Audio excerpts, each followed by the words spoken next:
En Autriche, le commerce du sexe est légal. Les prostituées circulent dans les rues et offrent leurs services aux hommes prêts à payer.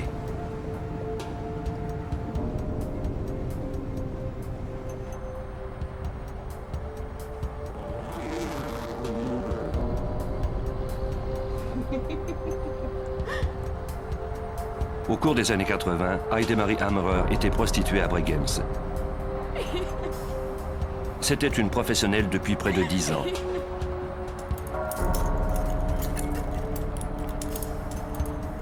Elle avait l'habitude des demandes particulières.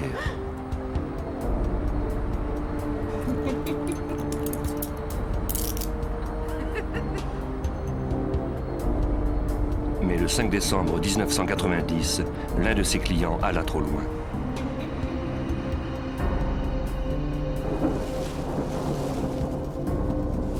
Le meurtrier s'empressa de rhabiller sa victime, puis il traîna son corps dans une forêt isolée à 15 km de la ville où il l'abandonna.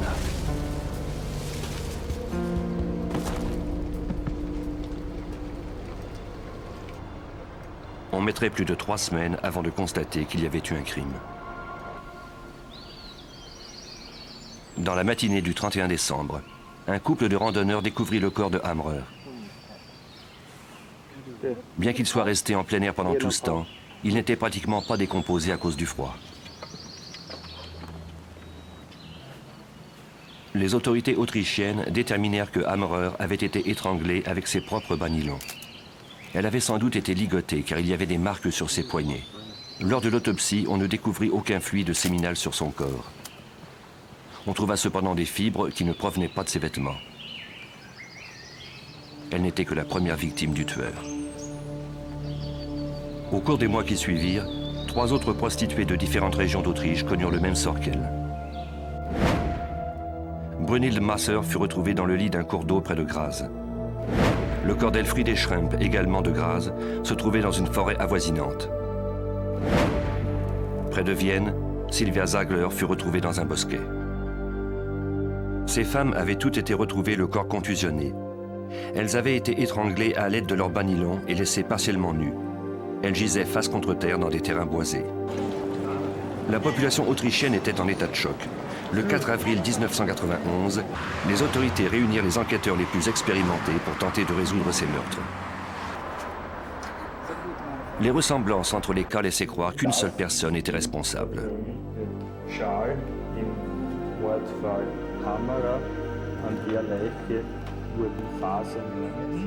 Il s'agissait pour l'Autriche du premier cas de tueur en série. Les policiers n'avaient aucune expérience avec ce type de criminel. Ernst Geiger, l'un des détectives les plus réputés du pays, fut assigné à la coordination de la chasse à l'homme. Nous n'avions aucune piste intéressante. Toutes menaient à des cul-de-sac. Nous ne disposions d'aucun suspect non plus. L'enquête profita d'un premier coup de chance lorsqu'un policier retraité prit connaissance des meurtres dans un quotidien de Salzbourg. Ces cas ressemblaient étrangement à une enquête qu'il avait résolue en 1974.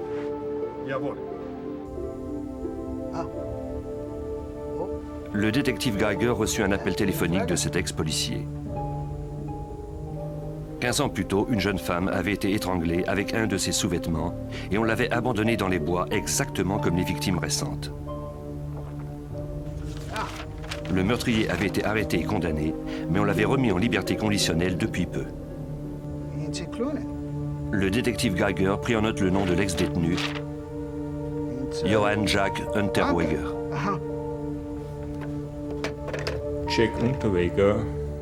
Jack Unterweger avait été remis en liberté conditionnelle après 15 ans d'incarcération pour le meurtre d'une jeune femme.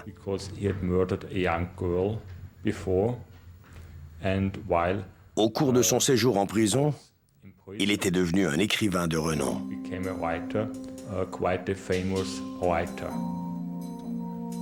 Se pouvait-il que cet auteur à succès fût également un tueur en série? Geiger et son équipe examinèrent les antécédents de ce journaliste. Jusqu'en 1990, Jack Unterweger avait eu une vie difficile. Il était né en Allemagne d'une mère prostituée qui l'avait abandonné en bas âge. Il avait été victime d'abus sexuels, négligé, vivant d'un foyer à l'autre.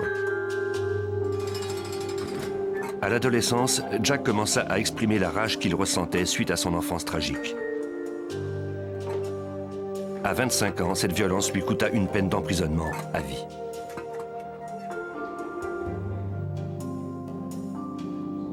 Hunter Weger poursuivit ses études au cours de sa détention et il se mit à l'écriture.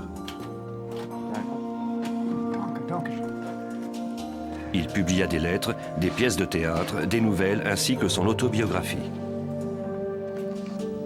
Dans cet ouvrage qui allait devenir un best-seller, Hunter Weger se décrivait comme une victime. Les critiques et le public avaient de l'admiration pour cet auteur si honnête qui affrontait son passé avec autant de courage.